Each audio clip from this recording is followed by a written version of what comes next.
हाँ जी, राम राम, नमस्कार, good evening जी। आशा और उम्मीद है कि आप सब ठीक होंगे और आपकी जो तैयारी है वही बड़े अच्छे तरीके से चल रही होगी। तो भाई, हरियाणा पुलिस के साथ साथ जो हरियाणा, पंजाब, चंडीगढ़ हाई कोर्ट के अंदर क्लर्क की वैकेंसी का नोटिफिकेशन भी जो है वो एक तरीके से जारी हो चुका है। तो अपनी जो तैयारी है वो बड़ी अच्छे तरीके से भाई जारी कीजिएगा। और उसके साथ ही जैसे ही भाई हरियाणा पुलिस का जो पीएमटी है वो एक तरीके से कंप्लीट हो चुका है, और उसके बाद जो पीएसटी होगा उसकी भी जो तैयारी है वो एक तरीके से जारी रखिएगा। आज के सेशन में हम एक बेहतरीन टॉपिक को पढ़ेंगे आज, और वो टॉपिक होगा आईपी एड्रेस का, जिसको हम इंटरनेट प्रोटोकॉल कहते हैं। और इंटरनेट प्रोटोकॉल के अगर एक टॉपिक की हम बात करें, चाहे एचएससी का एग्जाम हो चाहे एसएससी का एग्जाम हो, हर एक एग्जाम के अंदर एक या दो सवाल जो है वो आपके इस टॉपिक से जरूर देखने को मिलते हैं कि IPv4 क्या होता है, IPv4 किस तरीके से लिखा जाता है, इसकी कितनी क्लास होती हैं, या फिर लूप बैक एड्रेस क्या होता है। और उसके साथ साथ कि IPv6 एक तरीके से कौन सा आईपी एड्रेस होता है, ये कितने बिट का होता है, इसके अंदर जो ग्रुप बनते हैं उसके अंदर कितने कितने डिजिट या अंक होते हैं, उन सभी के बारे में आज विस्तृत चर्चा करेंगे। और जो आज की क्लास होगी, आज की क्लास के अगर आपको जो बिल्कुल ditto as it is notes की अगर आपको लगे कि नोट्स आपको ज़रूरत पड़े, तो इस व्हाट्सअप नंबर पर आप व्हाट्सअप कर देना। मैं इस आज की क्लास के नोट्स जो हैं वो एक पीडीएफ के रूप में आपको प्रोवाइड करवा दूँ। चलिए शुरुआत करते हैं। आईपी एड्रेस इसकी फुल फॉर्म होती है इंटरनेट प्रोटोकॉल।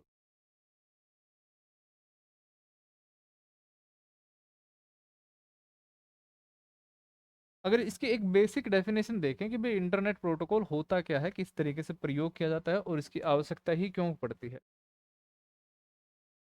कि जब भी एक तरीके से नेटवर्क का जिक्र आता है, या फिर जो लास्ट टॉपिक मैंने इंटरनेट का एक तरीके से जिक्र किया था, तो इंटरनेट के अंदर भी मैंने आपको बताया था कि इंटरनेट एक प्रकार का नेटवर्क ही होता है।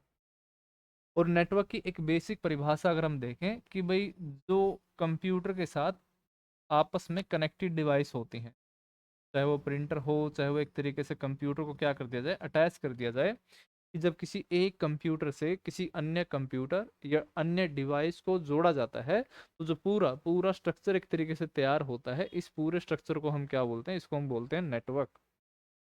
इंटरनेट भी एक प्रकार का नेटवर्क ही है, तो जाहिर सी बात है कि वहां पर जो डिवाइसेस होंगी, उन डिवाइसेस को क्या किया जाता है, एक तरीके से आपस में कनेक्टिविटी उनकी आपस में होती है। कि जैसे आप मोबाइल के माध्यम से या फिर इन कंप्यूटर के माध्यम से कुछ भी चीज़ एक तरीके से सर्च करते हो, तो सर्च करते समय जो रिजल्ट या आउटपुट आपके कंप्यूटर या मोबाइल की स्क्रीन पर आता है, तो ये जो आउटपुट है, जो रिजल्ट है, वो एक तरीके से किसी न किसी कंप्यूटर के द्वारा या सर्वर के द्वारा आप तक भेजा जाता है। और इंटरनेट का कार्य होता है कि आपके मोबाइल या आपके कंप्यूटर को उस सर्वर तक क्या करना, कनेक्टिविटी देना, जो क्या बनता है, एक होल सिनेरियो नेटवर्क का बनता है। कि जब कई कंप्यूटर्स को आपस में जोड़ा जाता है, तो वो क्या क्रिएट करते हैं, वो नेटवर्क क्रिएट करते हैं। और इसका जो एक कनेक्शन है वो आईपी एड्रेस या इंटरनेट प्रोटोकॉल से किस तरीके से आता है, कि जैसे अगर मैं इसकी एक तुलना या एक कंपैरिजन एक फैमिली से करूं, कि मान लो कि कोई फैमिली है, एक परिवार है, और उस परिवार के अंदर चार सदस्य है। उस परिवार के अंदर मान लो कि चार सदस्य है, और प्रत्येक सदस्य का अलग अलग नाम होता है। हो सकता है कि बाई चांस, मतलब माता पिता के, कई बार ऐसा होता है कि भी माता पिता के दोनों नाम सेम हो जाते हैं, वो एक तो अलग बात है। लेकिन फिर भी जो उनके नाम होते हैं, वो नाम आपको अलग अलग नाम जो है वो एक तरीके से देखने को मिलते हैं, कि भाई लड़के का नाम कुछ अलग रख दिया, कि भाई जैसे सोनू नाम रख दिया, अगर लड़की है तो उसका अलग नाम रख दिया, जैसे प्रिया रख दिया। तो इनका नाम रखने का एक जो सबसे बड़ा कारण क्या होता है, किसी भी परिवार के अंदर जो हर एक सदस्य का, हर एक फैमिली मेंबर का जो अलग अलग नाम रखने का सबसे बड़ा कारण क्या होता है, कि भी प्रत्येक फैमिली मेंबर की पहचान हो सके, आइडेंटिफिकेशन हो सके, कि जब भी प्रिया को बुलाया जाए तो भाई वही वही पारिवारिक सदस्य जो है वो एक तरीके से बोले, या फिर उसकी आइडेंटिफिकेशन के लिए क्या हो, मतलब उसको पुकारा जाए। डिट्टो वही तरीके से कि अगर मान लो कि चार कंप्यूटर को आपस में जोड़ दिया, तो ये चार सदस्यों का एक परिवार बन गया। और भाई अगर अगर किसी भी, मान लो कि ए कंप्यूटर को सी कंप्यूटर तक डेटा भेजना है, तो जाहिर सी बात है कि उसको पहचान होनी चाहिए कि भाई फला कंप्यूटर जो है वो सी कंप्यूटर है। अगर ए कंप्यूटर को डी कंप्यूटर तक डेटा भेजना है तो ए कंप्यूटर को पहचान होनी चाहिए कि भाई ये डी कंप्यूटर है, तभी तो वो एक तरीके से डेटा भेज पाएगा। तो इस मामले में क्या किया जाता है, इस मामले में एक प्रकार से एक एड्रेस या फिर एक पता या फिर एक यूनिक नंबर का प्रयोग किया जाता है। और ये जो ये यूनिक नंबर होता है, ये यूनिक नंबर क्या करता है, ये यूनिक नंबर हर एक कंप्यूटर की, प्रत्येक कंप्यूटर की या प्रत्येक इलेक्ट्रॉनिक डिवाइस की आइडेंटिफिकेशन या फिर पहचान करवाने के लिए क्या किया जाता है, प्रयोग किया जाता है। यानी कि जिस तरीके से हम हर एक पारिवारिक सदस्य की अलग अलग पहचान के लिए उनका नामकरण करते हैं, तो उसी प्रकार से नेटवर्क के अंदर हर एक डिवाइस की अलग अलग पहचान के लिए उनकी एड्रेसिंग या फिर उनका नामकरण किया जाता है। और ये नामकरण जिस आधार पर होता है, ये किसके आधार पर किया जाता है, ये आईपी एड्रेस के आधार पर किया जाता है। कि इसको भी आईपी एड्रेस दिया जाएगा, इसको भी आईपी एड्रेस दिया जाएगा, इसको भी आईपी एड्रेस दिया जाएगा, और इसको भी क्या दिया जाएगा, आईपी एड्रेस दिया जाएगा। ताकि हर एक मतलब नेटवर्क के अंदर जुड़ी हुई हर एक डिवाइस, चाहे वो कंप्यूटर है, चाहे वो राउटर है, चाहे वो सर्वर है, प्रत्येक डिवाइस की अपनी अलग पहचान हो सके।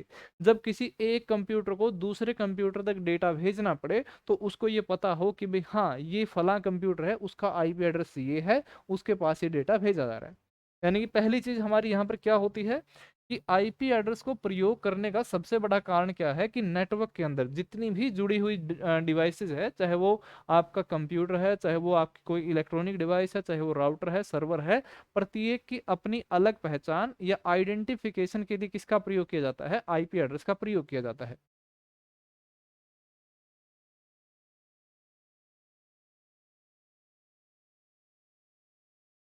आईपी एड्रेस का प्रयोग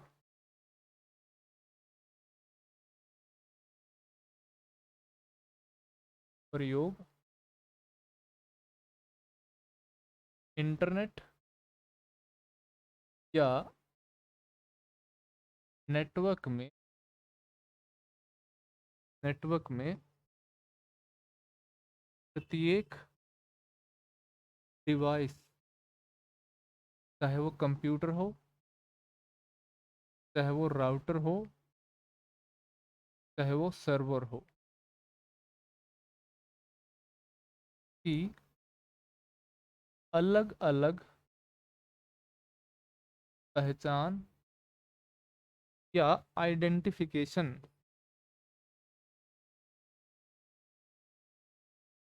आइडेंटिफिकेशन के लिए किया जाता है,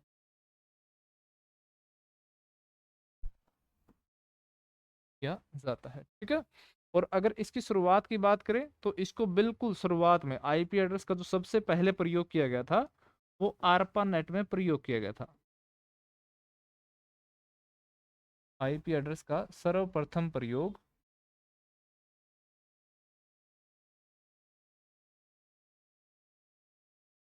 आरपा नेट में किया गया था। ठीक है। और अगर इसके टाइप की बात करें तो आईपी एड्रेस के जो मुख्य प्रकार हैं ठीक है, अगर आईपी एड्रेस के मेन टाइप की बात करें तो आईपी एड्रेस के मेनली दो प्रकार होते हैं, और वो दो प्रकार कौन से, जिनमें से एक को कहा जाता है IPv4 और दूसरे को कहा जाता है IPv6। ये IPv4 क्या है, IPv4 का अर्थ है इंटरनेट, पी का अर्थ है प्रोटोकॉल, पी का अर्थ है वर्जन, और फोर। ठीक है। और इसका अर्थ है इंटरनेट, प्रोटोकॉल, वर्जन 6। ठीक है जी। तो आईपी एड्रेस मतलब हर एक डिवाइस की पहचान के लिए। और ये कितने प्रकार के, दो प्रकार के, पहला कौन सा IPv4 और दूसरा कौन सा हमारा IPv6। ठीक है। अब अलग अलग हम आईपी एड्रेस का जिक्र करेंगे कि भाई IPv4 क्या होता है।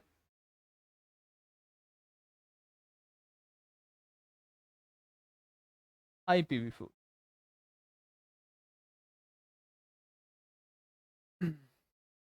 IPv4 एक तरीके से कि ये हमने पता कर लिया कि भाई एक तरीके से हर एक डिवाइस को अलग अलग नामकरण जो होगा वो IPv4 के आधार पर होगा। लेकिन IPv4 लिखा किस तरीके से जाता है, किस तरीके से हम अलग अलग IPv4 को अलग अलग डिवाइस को मेंशन करते हैं, तो शुरुआत में इसके अलग अलग इसकी विशेषताओं के बारे में हम जिक्र करें तो सबसे पहला कि अगर इसके लेंथ या इसके साइज की बात की जाए कि भाई इसका आकार क्या होता है, कि कितने ये बिट के अंदर है या फिर कौन से नंबर सिस्टम के अंदर इसको लिखा जाता है, तो आपको अगर ध्यान में हो तो मैंने नंबर सिस्टम की जो क्लास थी, नंबर सिस्टम की क्लास के अंदर मैंने आपको 4 प्रकार के नंबर सिस्टम बताए थे कि भाई एक बाइनरी नंबर सिस्टम होता है, एक आपका डेसिमल होता है, एक आपका ऑक्टल और एक आपका हेक्साडेसिमल होता है। कि यदि कोई भी संख्या 0 1 के रूप में लिखी जाती है तो उसको हम बाइनरी नंबर सिस्टम एक तरीके से कहते हैं, और उस संख्या को बाइनरी संख्या एक तरीके से कहा जाता है। उसके बाद डेसिमल संख्या का जिक्र किया था, उसके बाद ऑक्टल संख्या का जिक्र किया था, उसके बाद हेक्साडेसिमल का जिक्र किया था कि जो आपका IPv4 है, IPv4 के साइज या फिर लेंथ की बात की जाए तो ये कुल 32 बिट का IP एड्रेस होता है। 32 बिट का मतलब कि इसके अंदर 0 1 की जो संख्या होगी वो कितनी होगी, वो एक तरीके से 32 होगी। लेकिन कई बार आपसे जो सवाल होता है वो सवाल कुछ इस तरीके से पूछ लिया जाता है, कुछ घुमा फिरा करके। और घुमा फिरा करके कैसे, कि भाई आपको बिट ना हो करके आपसे पूछ लिया जाए कि भाई IPv4 है वो कितने बाइट का है, या फिर आपसे पूछ लिया जाए कि भाई जो IPv4 है वो आपका कितने कितने निबल का IP एड्रेस है। तो अगर इसकी बात की जाए तो जो साइज है वो आपका 32 बिट होता है। 32 बिट आपका IPv4 का साइज होता है, यानी कि 0 1 की जो संख्या होगी वो इसके अंदर कितनी होगी, वो आपकी वो 0 1 32 होंगे। जो बाइट होता है, 8 बिट जो होते हैं, 8 बिट से मिलकर एक बाइट का निर्माण होता है, और 4 बिट से मिल करके एक निबल का निर्माण होता है। तो इनको कुछ इस तरीके से रिप्रेजेंट करना हो कि बाइट के अंदर मुझे ये बताना हो तो वो कितना बाइट होगा, वो आपका 4 बाइट होगा। और मुझे निबल के अंदर बताना हो तो वो कितने निबल होगा, वो 8 निबल होगा। कि अगर आपसे पूछ लिया जाए कि भाई जो IPv4 है वो कितने बाइट के इक्वल होता है, तो वो कितने बाइट के इक्वल होता है, वो आपका 4 बाइट के इक्वल होता है। अगर आपसे निबल पूछ लिया जाए तो वो कितने निबल के इक्वल होता है, वो आपका 8 निबल के इक्वल होता है। उसके बाद जो ये बिट है, यानी कि इसको बिट को हम किस तरीके से 0 1 के अंदर, इसको किसके अंदर हम मतलब ये बिट क्या होता है कि भाई 0 या 1 को क्या कहते हैं, एक तरीके से हम बिट कहते हैं। कि 32 बिट को अगर कुछ इस तरीके से लिखा जाए, या फिर जो ये 32 बिट होते हैं,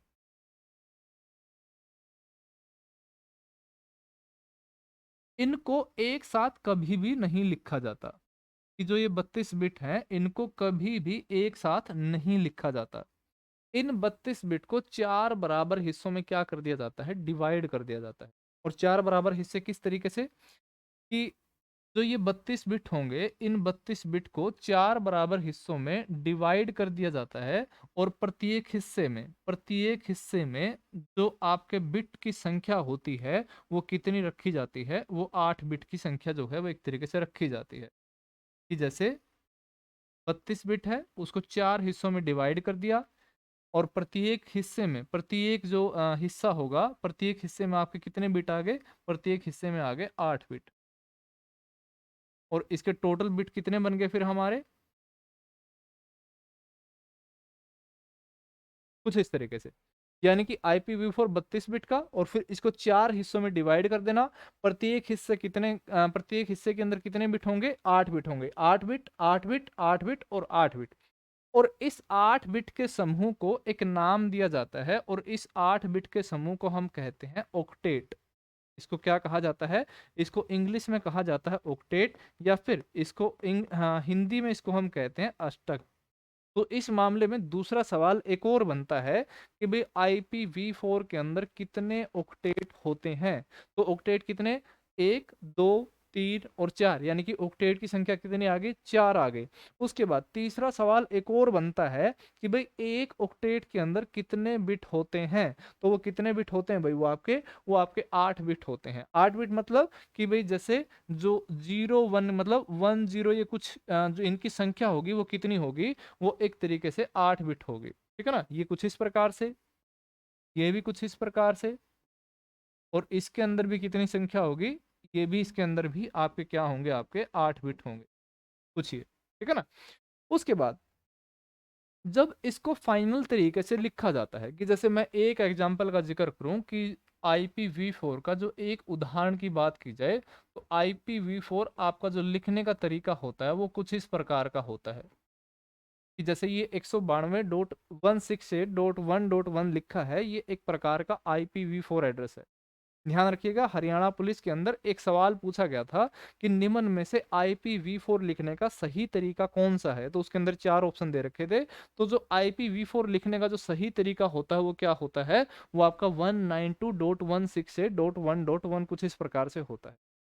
अब ये तरीका ये तरीका जैसे मैंने आपको जिक्र किया कि भाई IPv4 तो 32 बिट के अंदर लिखा जाता है, 32 बिट मतलब 0 1 के रूप में लिखा जाता है। लेकिन मैंने उदाहरण दिया कि 192.168, यानी कि इसके अंदर तो 1 के साथ 9 भी आ रखा है, 2 भी आ रखा है, 6 भी आ रखा है, 8 भी आ रखा है। लेकिन मैं यहाँ कह रहा हूँ कि भाई 0 1 के अंदर लिखा जाता है। तो क्या किया जाता है, जब 32 बिट को 4 हिस्सों में डिवाइड कर दें और जिस प्रत्येक हिस्से को हम ऑक्टेट कहते हैं, तो इस ऑक्टेट वाली संख्या को या इस ऑक्टेट वाले बिट को किस में कन्वर्ट कर दिया जाता है, इसको डेसिमल संख्या के अंदर कन्वर्ट कर दिया जाता है। इसको भी किस में कन्वर्ट कर देते हैं, इसको भी डेसिमल के अंदर कन्वर्ट कर देते हैं, और इसको भी किस में कन्वर्ट कर देते हैं, इसको भी डेसिमल के अंदर कन्वर्ट कर देते हैं। यानी कि कभी भी इनको 0 1 के रूप में नहीं लिखा जाता, इनको किस में कन्वर्ट करके लिखा जाता है, इनको डेसिमल के अंदर कन्वर्ट करके लिखा जाता है। कि जैसे मान लो, ये मैं इसको एग्जैक्ट नहीं बता रहा, कि जैसे मान लो इसको डेसिमल में कन्वर्ट करने के बाद क्या आ गया, 192 आ गया, ये मान लो 168 आ गया, ये मान लो 101 आ गया, और ये मान लो कि आपका 100 आ गया। मैं एग्जैक्ट नंबर कन्वर्जन के बाद तो इनकी अलग वैल्यू आएगी। मैं मान लेता हूँ कि भाई इनका डेसिमल कन्वर्जन करके डेसिमल जो संख्या बनती है वो 192 बनती हो, इसकी 168 बनती हो, 101 बनती हो, 100 बनती हो। यानी कि मेरा कहने का अर्थ क्या है कि भाई जब भी 32 बिट को, यानी कि 0 1 जो होते हैं उनको प्रत्येक ऑक्टेट में डिवाइड करके प्रत्येक ऑक्टेट को किस में लिखा जाता है, डेसिमल के अंदर लिखा जाता है। उसके बाद भी उसके बाद भी जैसे यहाँ पर अगर आप देख रहे हो कि भाई प्रत्येक संख्या के बीच में किस चीज का डॉट जो है वो एक तरीके से प्रयोग, दशमलव बिंदु जो है वो एक तरीके से प्रयोग किया गया है। तो क्या होता है, जब भी किसी ऑक्टेट को डेसिमल के अंदर कन्वर्ट करके लिखा जाता है, तो प्रत्येक ऑक्टेट के बीच में क्या दिखाया जाता है, एक डॉट का सिंबल जो है वो एक तरीके से प्रयोग किया जाता है। हम कौन सा सिंबल प्रयोग करते हैं, हम डॉट का सिंबल जो है वो एक तरीके से प्रयोग करते हैं। तो इस मामले में कि भाई जो ये 32 बिट था, जो बाइनरी संख्या थी, उस बाइनरी संख्या को डेसिमल के अंदर कन्वर्ट करके लिखा जाता है, और प्रत्येक प्रत्येक डेसिमल संख्या के बीच में किसका प्रयोग करते हैं, डॉट का प्रयोग करते हैं। तो इस मामले में IPv4 के लिखने के इस तरीके को एक नाम दिया जाता है, और इसको हम कहते हैं डॉट डेसिमल नोटेशन। इसको क्या कहा जाता है, इसको कहा जाता है डॉट डेसिमल नोटेशन। अब इसी के अंदर एक और सवाल ऐड होता है कि IPv4 को किस फॉर्मेट में लिखा जाता है, तो आपका आंसर क्या होगा कि इसको डॉट डेसिमल नोटेशन के अंदर लिखा जाता है। और डॉट डेसिमल कहाँ से आया, कि ऑक्टेट के अंदर जो बिट होते हैं, यानी कि 0 1 होते हैं, उनको किस में कन्वर्ट कर दिया जाता है, उनको डेसिमल संख्या के अंदर कन्वर्ट कर दिया जाता है। ठीक है, इसमें लिखेंगे आप IPv4 को 4 ऑक्टेट में विभाजित किया जाता है।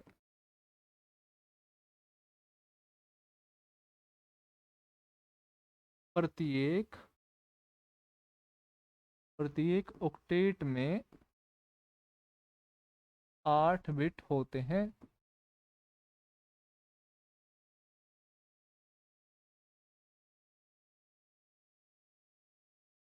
प्रत्येक ऑक्टेट को ऑक्टेट को डेसिमल संख्या में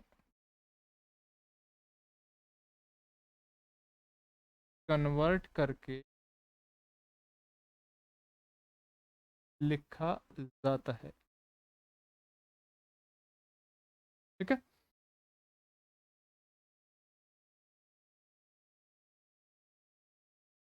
प्रत्येक ऑक्टेट के बीच डॉट का प्रयोग होता है और जो IPv4 फॉर्मेट होता है या IPv4 को लिखने का तरीका होता है उसे हम क्या कहते हैं? उसे हम बोलते हैं डॉट डेसिमल नोटेशन। तो क्या कहा जाता है? इसको कहा जाता है डॉट डेसिमल नोटेशन। ठीक है। और अगर इसके उदाहरण की बात करें तो वही डिटो सेम उदाहरण हम ले लेते हैं 192.168.1.1, या फिर कुछ अन्य की बात करें तो 100.101.10.11। ये क्या हो गया आपके? ये आपके IPv4 जो है वो एक तरीके से हो गए। ठीक है। जो ये 192 वैल्यू है ये है आपकी फर्स्ट ऑक्टेट की, जो 19268 है वो है आपकी सेकंड ऑक्टेट की। चलो मैं इसको अलग से बताऊंगा आप लोगों को। ठीक है। उसके बाद जो मैंने ऑक्टेट की बात की या जो IPv4 की बात की, जैसे मैं ये एक एग्जांपल लेता हूँ .1। ठीक है। कि जो ये 192 है, ये 192 कौन से ऑक्टेट को दर्शाता है? ये फर्स्ट ऑक्टेट को दर्शाता है। ये कौन से ऑक्टेट को दर्शाता है? ये सेकंड ऑक्टेट को दर्शाता है। ये कौन से ऑक्टेट को दर्शाता है? ये थर्ड ऑक्टेट को। और ये कौन से ऑक्टेट को दर्शाता है? ये आपके फोर्थ ऑक्टेट को दर्शाता है। अब अगर हम बात करें ऑक्टेट की, हम बात करें ऑक्टेट की कि एक ऑक्टेट के अंदर कितने बिट आ गए? एक ऑक्टेट के अंदर आ गए 8 बिट। अब जब भी किसी ऑक्टेट की एक रेंज निकालनी हो, रेंज मतलब कि भाई इसकी मिनिमम संख्या क्या हो सकती है और इसकी मैक्सिमम संख्या क्या हो सकती है, तो एक ऑक्टेट को दो तरीके से लिखा जाता है। दो तरीके कौन से? पहला तरीका है इसका बाइनरी तरीका, और जो दूसरा तरीका है इसका, दूसरा तरीका है इसका डेसिमल तरीका। कि जैसे मैंने जिक्र किया था ना कि भाई हर एक ऑक्टेट को किस में कन्वर्ट कर दिया जाता है? डेसिमल के अंदर कन्वर्ट कर दिया जाता है। कि जब किसी ऑक्टेट को बाइनरी के अंदर रिप्रेजेंट करते हैं, जब किसी ऑक्टेट को बाइनरी के अंदर रिप्रेजेंट करते हैं, तो जो इसकी सबसे मिनिमम वैल्यू होती है, जो सबसे मिनिमम वैल्यू होती है वो कब होती है? जब आपके आठों के 8 बिट क्या होते हैं? 0 होते हैं। और जो इसकी मैक्सिमम वैल्यू होती है वो मैक्सिमम वैल्यू क्या होती है? जब आठों के 8 बिट क्या हो? आपके 1 हो। यानी कि जब भी आठों के 8 बिट की वैल्यू, आठों के 8 बिट अगर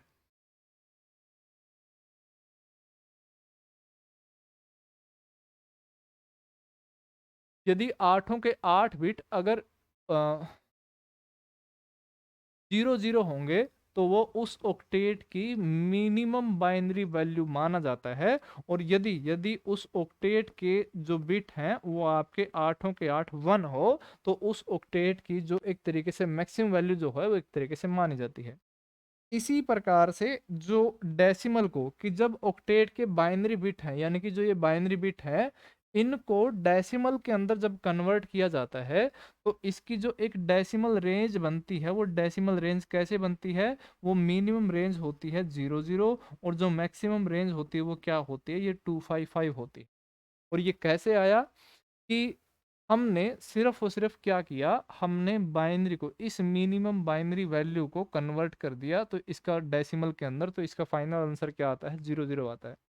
और हमने इस मैक्सिमम वैल्यू को डेसिमल के अंदर कन्वर्ट कर दिया तो इसका फाइनल आंसर डेसिमल के अंदर क्या आता है? 255 आता है। तो आपसे अगर पूछा जाए कि एक ऑक्टेट की, किसी एक ऑक्टेट की जो डेसिमल रेंज होती है, वो डेसिमल रेंज कहाँ से कहाँ तक होती है? वो होती है आपकी 0 से लेकर के 255 तक। जीरो सबसे मिनिमम आता है और उसकी जो सबसे मैक्स वैल्यू आती है, वो सबसे मैक्सिमम वैल्यू क्या आती है, वो 255 आती है। अगर आपसे पूछा जाए कि बाइनरी रेंज की मतलब एक ऑक्टेट की जो बाइनरी रेंज होती है वो कहाँ से कहाँ तक होती है, जो मिनिमम है वो तब होगा जब आपके आठों के 8 बिट क्या होंगे, जीरो होंगे। और मैक्सिमम कब होगा, जब आपका जो आठों के 8 बिट क्या है, 1 होंगे।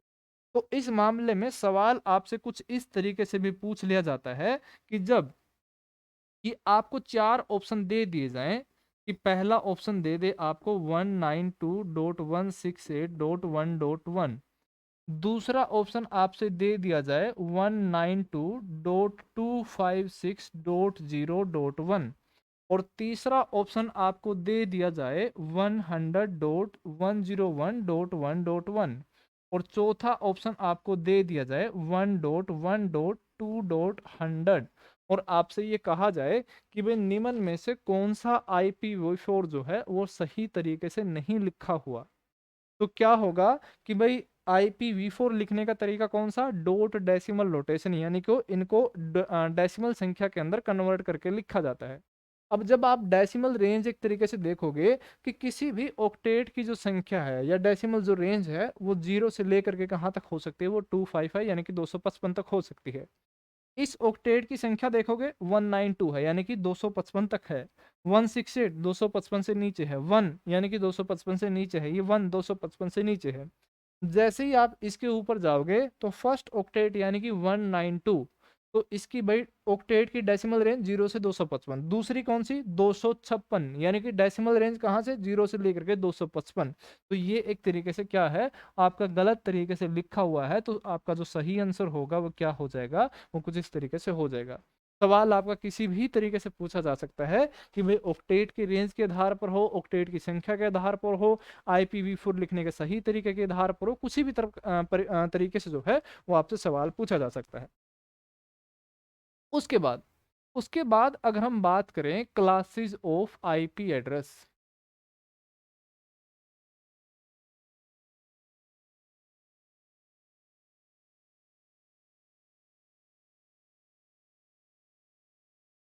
क्लासेस ऑफ IPv4, या फिर ये इसको ये लगा लीजिए कि IPv4 की श्रेणियां, कि इसकी कितनी श्रेणियां होती हैं, इसका विभाजन कितने हिस्सों में किया जाता है। तो जो IPv4 का विभाजन होता है, कि मैंने जिक्र किया कि IPv4 को चार ऑक्टेट के अंदर विभाजित किया जाता है। पहला ऑक्टेट, दूसरा ऑक्टेट, तीसरा ऑक्टेट, चौथा ऑक्टेट। और हर एक ऑक्टेट की जो डेसिमल रेंज होती है, यानी कि जो हर एक ऑक्टेट की जो डेसिमल संख्या बनेगी, वो संख्या जीरो से लेकर के कहाँ तक आएगी, वो 255 तक आएगी। इसकी भी कहाँ तक आएगी, जीरो से 255, इसकी भी कहाँ तक, जीरो से 255, और इसकी भी कहाँ तक आएगी, जीरो से 255 आएगी। लेकिन जो प्रथम ऑक्टेट होता है, जो फर्स्ट ऑक्टेट होता है, इस फर्स्ट ऑक्टेट की जो डेसिमल रेंज होती है और इसकी जो डेसिमल रेंज की जो संख्या होगी, इस संख्या के आधार पर क्या किया जाता है, IPv4 को अलग अलग श्रेणियों में विभाजित कर दिया जाता है। और ये अलग अलग श्रेणियां कैसे, कि इनको अलग अलग क्लास के अंदर विभाजित कर दिया जाता है, कि जैसे एक आता है आपका क्लास A, दूसरा आता है क्लास B, तीसरा आता है क्लास C, चौथा आता है क्लास D, और पांचवा आता है आपका क्लास E। और ये विभाजन किस आधार पर होता है, ये विभाजन होता है प्रथम ऑक्टेट की डेसिमल संख्या के आधार पर। ठीक है ना। प्रथम ऑक्टेट की जो डेसिमल संख्या होगी, उसके आधार पर क्या किया जाता है, ये एक तरीके से विभाजन होता है। कि भाई जैसे जो हम क्लास A का जिक्र करें, ठीक है ना, कि क्लास A का अगर जिक्र करें, कि यदि यदि प्रथम ऑक्टेट की जो संख्या है, प्रथम ऑक्टेट की संख्या जीरो से लेकर के 126 तक हो। जीरो तो वैसे कम मेंशन कम एक तरीके से वो किया जाता है। यदि ये संख्या 1 से लेकर के 126 तक हो, मतलब कि भाई यहाँ पर प्रथम ऑक्टेट की वैल्यू कुछ ये हम लिख दें, कि प्रथम ऑक्टेट की वैल्यू 1 से लेकर के 126 के बीच में हो, तो वो हमारा कौन सा माना जाता है, वो आपका क्लास A का IP एड्रेस जो है वो एक तरीके से माना जाता है, या उसको हम क्लास A का IP एड्रेस एक तरीके से कहते हैं। ठीक है ना। चलिए जी।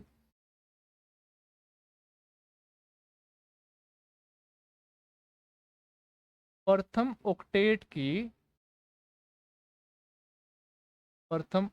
की डेसिमल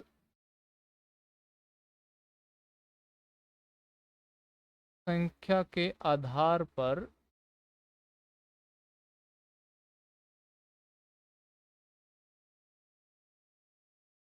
IPv4 को 5 श्रेणियों में विभाजित किया जाता है। ठीक है, और वो 5 श्रेणी कौन सी, जिनमें से अगर हम बात करें, पहली श्रेणी आपकी क्लास ए।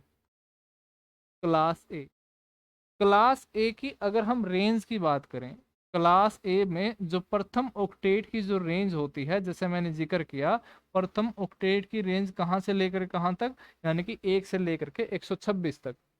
कि जैसे कोई भी आपका आईपी एड्रेस हो 10.11.0.1 या फिर 100.1.1.10, तो इसके अंदर सिर्फ और सिर्फ क्या देखा जाता है, प्रथम ऑक्टेट, फर्स्ट ऑक्टेट की वैल्यू देखी जाती है। यदि फर्स्ट ऑक्टेट की वैल्यू 1 से लेकर के 126 तक आती है, तो उस IPv4 को हम कौन सी श्रेणी का आईपी एड्रेस बोलते हैं, उसे हम बोलते हैं क्लास ए की श्रेणी का आईपी एड्रेस।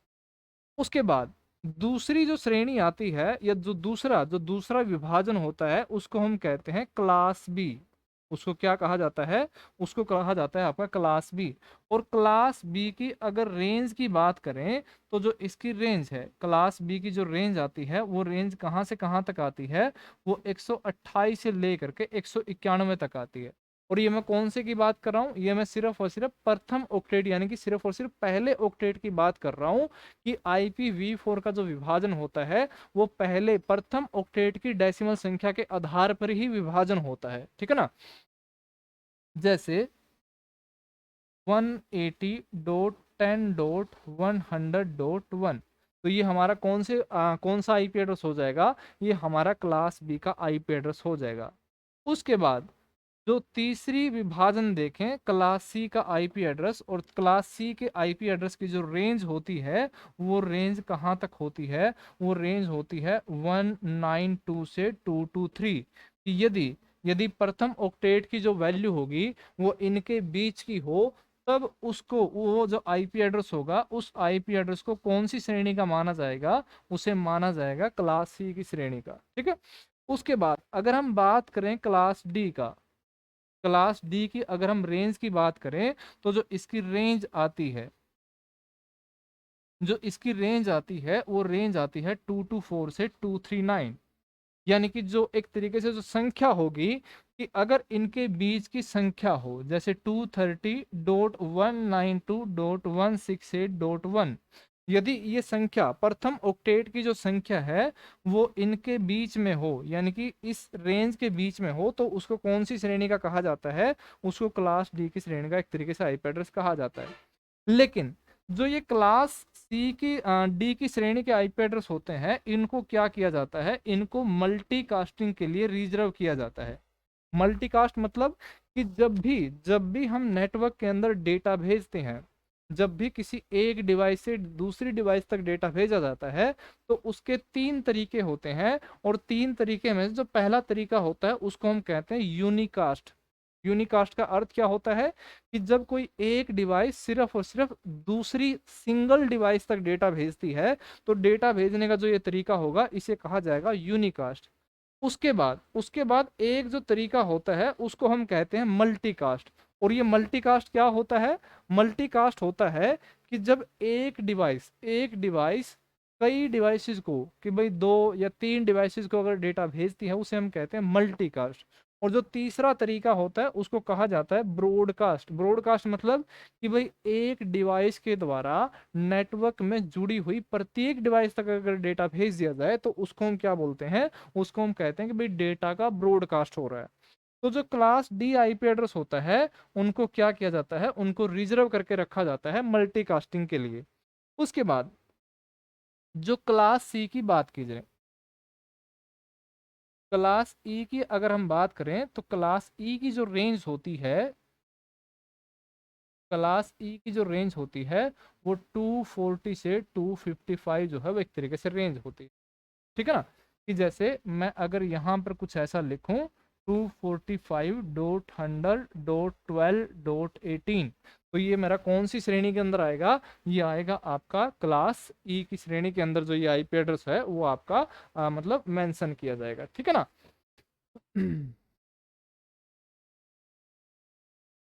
अब इसके अंदर एक चीज अगर हम देखें कि जो मैंने संख्याएं यहाँ पर लिखी, कि अगर मैं क्लास ए की बात करूं तो क्लास ए के अंदर जो मैंने संख्या मेंशन किया, जो संख्या की रेंज एक तरीके से लिखी, वो 1 से लेकर के 126 तक लिखी। और जो क्लास बी की जो रेंज मैंने शुरू की, वो क्लास बी की रेंज मैंने कहाँ से शुरू की? वो मैंने 128 से शुरू की। यानी कि ये खत्म कहाँ पर हुआ? 126 पर खत्म हुआ। और ये शुरू कहाँ से हुआ? 128 तक पे से शुरू हुआ। यानी कि एक नंबर, यानी कि 127वां नंबर है, 127वीं डेसिमल संख्या है, वो यहाँ पर क्या है? एक तरीके से मिस है। तो क्या किया जाता है IPv4 के अंदर? IPv4 के अंदर एक और प्रकार का एड्रेस होता है, और इस एड्रेस को हम कहते हैं लूप बैक एड्रेस। इसको क्या कहा जाता है? इसको लूप बैक एड्रेस एक तरीके से कहा जाता है। और ये इस लूप बैक एड्रेस की अगर रेंज की बात करें तो इसकी रेंज होती है 127.0.1 से लेकर के 127.255.255.255, कुछ इस प्रकार से ये क्या होती है? इसकी रेंज होती है। यानी कि यदि यदि प्रथम ऑक्टेट की जो डेसिमल संख्या है वो अगर 127 लिखा हुआ है, तो उस एड्रेस को हम क्या बोलते हैं? उस एड्रेस को हम बोलते हैं लूप बैक एड्रेस। और ये लूप बैक एड्रेस क्यों प्रयोग किया जाता है? ये लूप बैक एड्रेस प्रयोग किया जाता है टेस्टिंग के लिए। ये किसके लिए प्रयोग किया जाता है? ये टेस्टिंग के लिए प्रयोग किया जाता है। कि जैसे अगर कोई कंप्यूटर है, उस कंप्यूटर को हमने लूप बैक एड्रेस दे दिया, उसको हमने मान लो कि ये 127.10.10.1 अगर हमने दे दिया, तो ये लूप बैक एड्रेस क्या होता है? एक टेस्टिंग का काम करता है, कि यहाँ से एक टेस्टिंग मैसेज निकलेगा और वापस घूम फिर के, लूप क्या होता है? लूप कुछ इस प्रकार से कोई कोई चीज घूम फिर के वापस वहीं आ जाए, तभी तो लूप या सर्कल बनता है। कि भाई एक मैसेज घूम फिर के वापस कंप्यूटर के पास आ जाए। तो इसे एक तरीके से हम मतलब लूप बैक या टेस्टिंग के रूप में क्या किया जाए? एक तरीके से प्रयोग किया जाए। और जो इस कंप्यूटर को जो एड्रेस दिया जाएगा, तो वो कब दिया जाता है या किस समय दिया जाता है? जब इसकी एक तरीके से मैसेज की टेस्टिंग के लिए इसका मतलब प्रयोग करना हो।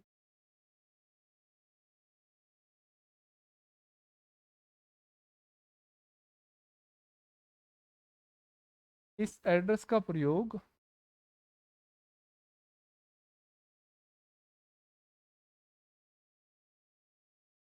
डिवाइस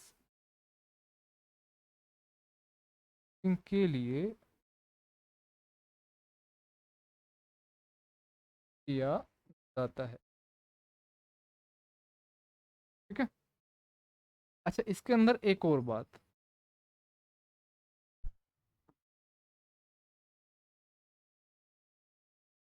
तकनीकी रूप से तकनीकी रूप से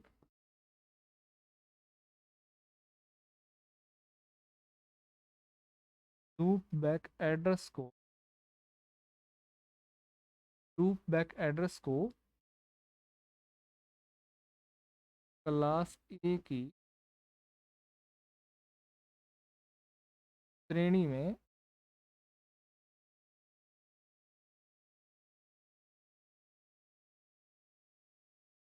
मिल किया जाता है। ठीक है। तो ये था हमारा मतलब IPv4 को लेकर के। उसके बाद कि जो IPv4 है, आईपी एड्रेस का हम प्रयोग किसके लिए करते हैं? हम प्रयोग करते हैं नामकरण के लिए। हम प्रयोग करते हैं नामकरण के लिए। ठीक है जी। और IPv4 को अगर हम देखें तो इसके अंदर मतलब एक तरीके से कितने ऑक्टेट होते हैं? हमारे 4 ऑक्टेट होते हैं। एक ऑक्टेट, दूसरा ऑक्टेट, तीसरा ऑक्टेट, चौथा ऑक्टेट। ठीक है। कि चाहे कोई भी डिवाइस नेटवर्क के अंदर या फिर इंटरनेट के अंदर जुड़ी हो, तो प्रत्येक डिवाइस को क्या की दिया जाता है, आईपी एड्रेस दिया जाता है, ताकि एक तरीके से पहचान हो सके कि जो आप अपने मोबाइल के ऊपर इंटरनेट चला रहे हो, तो आपके मोबाइल को भी क्या दिया जाता है, आईपी एड्रेस दिया जाता है। जिस सर्वर ने, जिस कंप्यूटर ने आपको रिजल्ट भेजा है, उसको भी क्या दिया जाता है, आईपी एड्रेस दिया जाता है। यानी कि इंटरनेट पर जुड़ी हुई प्रत्येक डिवाइस को उसकी अलग अलग पहचान करने के लिए क्या दिया जाता है, आईपी एड्रेस दिया जाता है। आज के वर्तमान समय में इंटरनेट के अगर यूज की या प्रयोग की बात की जाए, तो करोड़ों में, जो पूरी विश्व के अंदर लाखों करोड़ों के अंदर जो डिवाइसेस है, वो इंटरनेट के ऊपर कार्य कर रही हैं या इंटरनेट के ऊपर एक्टिव है। तो इस मामले में प्रत्येक डिवाइस को उनका नामकरण या उनकी आइडेंटिफिकेशन के आधार पर आईपी एड्रेस देना बड़ा ही जरूरी है। तो इस मामले में कि एक आईपीवी, जो पूर्ण तरीके से जो IPv4 है, अगर इस IPv4 को आईपी एड्रेस या एक तरीके से डिवाइसेस का नामकरण करना हो, तो ये क्या कर सकता है, ये लगभग 4.3 अरब डिवाइसेस को क्या कर सकता है, आईपी एड्रेस दे सकता है।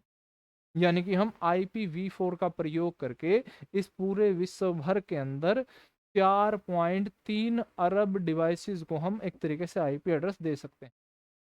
लेकिन आज वर्तमान समय में पूरे विश्व में जो ये एक तरीके से इंटरनेट के प्रयोग करने वाली जो डिवाइसेस हैं, उनकी संख्या बहुत ही ज़्यादा मात्रा में बढ़ चुकी है।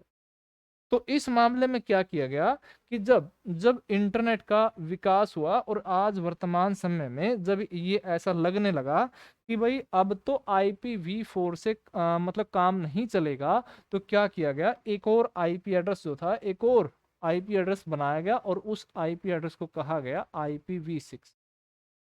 और ये IPv6 क्यों लाया गया, ये IPv6 लाया गया कि भाई जो IPv4 जो है, वो एक तरीके से कम पड़ रहा है कि भाई मतलब डिवाइसेस को आईपी एड्रेस देने के मामले में। उसके बाद जो IPv6 के साइज की बात की जाए, तो इसका जो साइज होता है वो 128 बिट के इक्वल होता है।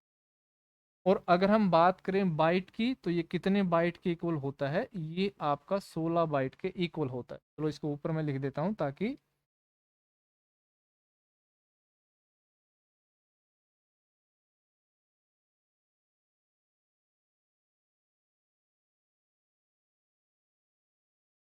का आकार 128 बिट, 16 बाइट या फिर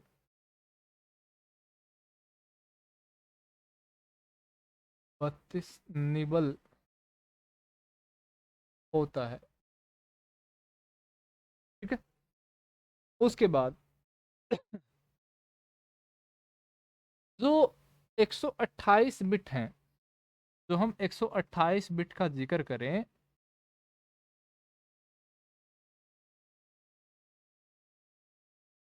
128 बिट को क्या किया जाता है, 16 बराबर हिस्सों में डिवाइड किया जाता है। इनको क्या कर दिया जाता है, 16 बराबर हिस्सों में डिवाइड कर दिया जाता है। ठीक है।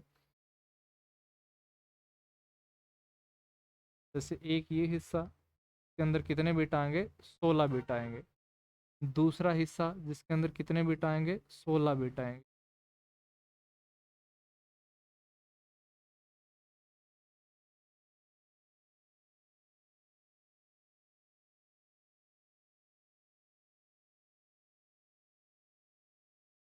सॉरी, आठ आठ बराबर हिस्सों में डिवाइड करते हैं भाई। और एक हिस्से के अंदर कितने बिट आएंगे आपके, 16 बिट आएंगे। ठीक है। चार,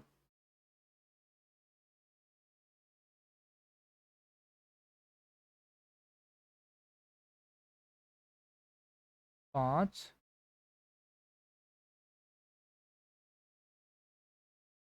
छः,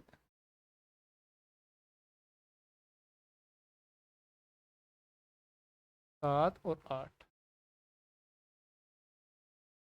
यानी कि जो हमारा 128 बिट है, उस 128 बिट को 8 बराबर हिस्सों में क्या कर दिया जाता है, डिवाइड कर दिया जाता है। प्रत्येक हिस्से में, प्रत्येक हिस्से के अंदर जो बिट की संख्या होगी, वो बिट की संख्या कितनी होती है, वो 16 बिट होती है। और इस 16 बिट के समूह को एक नाम दिया जाता है, और इसको हम क्या बोलते हैं, इसको हम बोलते हैं हेक्सटेट। इसको क्या बोला जाता है, इसको बोला जाता है हेक्सटेट। या फिर इसको एक और नाम दिया जाता है, इसको हम कहते हैं क्वीबल। इसको क्या कहा जाता है, इसको नाम दिया जाता है और इसको हम कहते हैं क्वीबल। क्वीबल जो क्यू क्यू यू आई का अर्थ है, ये क्यू आई बना है आपका क्वाड से, जिसका अर्थ होता है चार। और जो ये I double B L E बना है, ये बना है आपका निबल से, जिसके अंदर कितने बिट होते हैं, आपके 4 बिट होते हैं। यानी कि टोटल कितने, एक तरीके से क्या होगा कि भाई 4 निबल का समूह, वो क्या कहलाता है, आपका क्वीबल कहलाता है।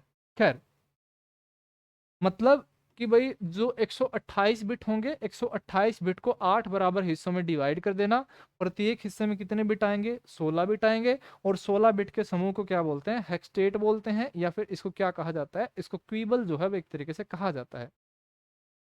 16 बिट का अर्थ है कि भाई इसके अंदर जो 0 1 की संख्या होगी, वो 0 1 की संख्या कितनी होगी, एक तरीके से 16 होगी।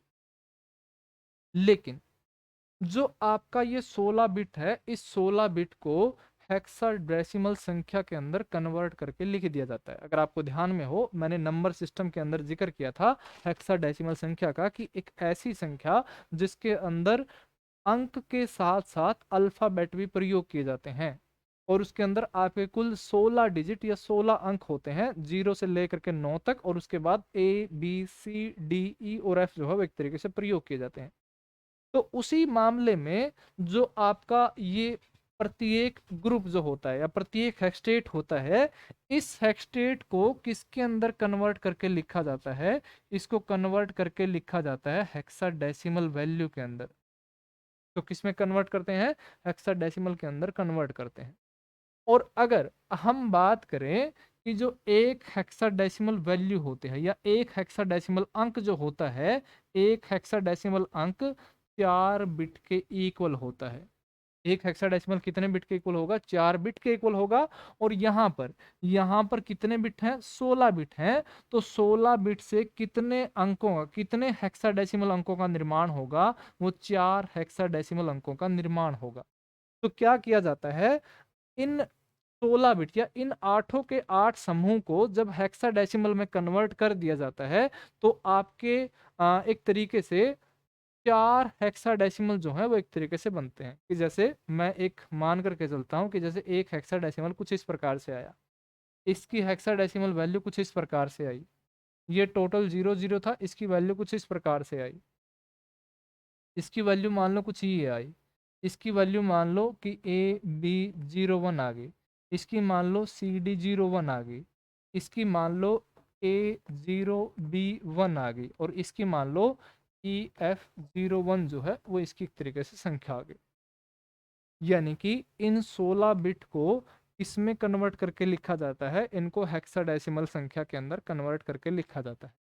एक हेक्साडेसिमल कितने बिट से बनता है, 4 बिट से बनता है। इसके समूह के अंदर कितने बिट हैं, आपके 16 बिट है। तो आपके कितने अंक बनेंगे, 4 हेक्साडेसिमल बनेंगे। तो ये क्या बनते हैं, 4 हेक्साडेसिमल जो है वो कुछ इस प्रकार से लिखे जाते हैं।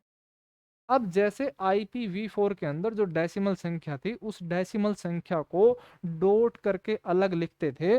तो इसी मामले में जो ये आपके जो ये हेक्साडेसिमल संख्या है, इन हेक्साडेसिमल संख्या के प्रत्येक ग्रुप को अलग अलग लिखने के लिए क्या किया जाता है, इनके अंदर कोलन जो है वो एक तरीके से प्रयोग किए जाते हैं। इनके अंदर क्या होते हैं, इनके अंदर कोलन जो है वो एक तरीके से प्रयोग किए जाते हैं। ठीक है ना। और इसी कारण कि भाई जो ये अंक जो है, ये अंक आपके कौन से हैं, हेक्साडेसिमल हैं। और प्रत्येक हेक्साडेसिमल अंकों के समूह को किससे अलग किया जाता है, कोलन से अलग किया जाता है। तो IPv6 लिखने का जो तरीका होता है, उसे कहा जाता है, उसे हम कहते हैं कोलन हेक्साडेसिमल नोटेशन।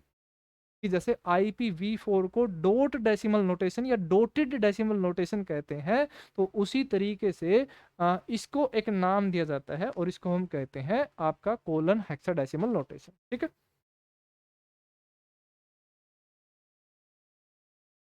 IPv4 की विशेषताओं की बात करें, इससे 8 बराबर में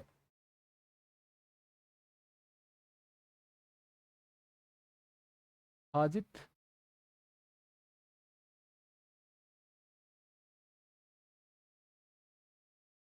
किया जाता है।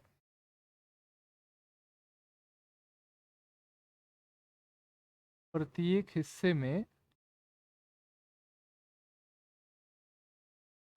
हिस्से में 16 बिट या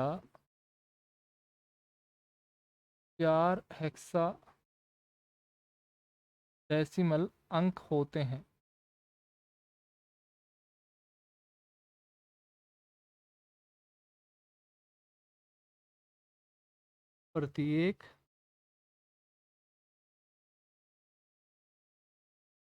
प्रत्येक हिस्से को हेक्सटेट या फिर क्वीबल कहा जाता है। ठीक है। IPv6 को कोलन हेक्साडेसिमल नोटेशन में लिखते हैं। ठीक है। कि जैसे उदाहरण की बात की जाए,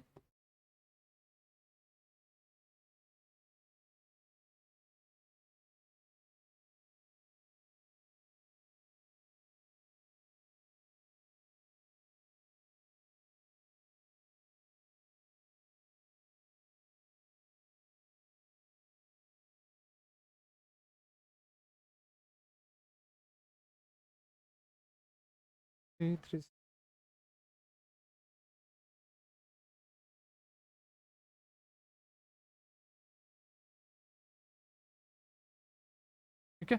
तो ये क्या हो गया, हमारा IPv6 का एक उदाहरण है। ठीक है जी।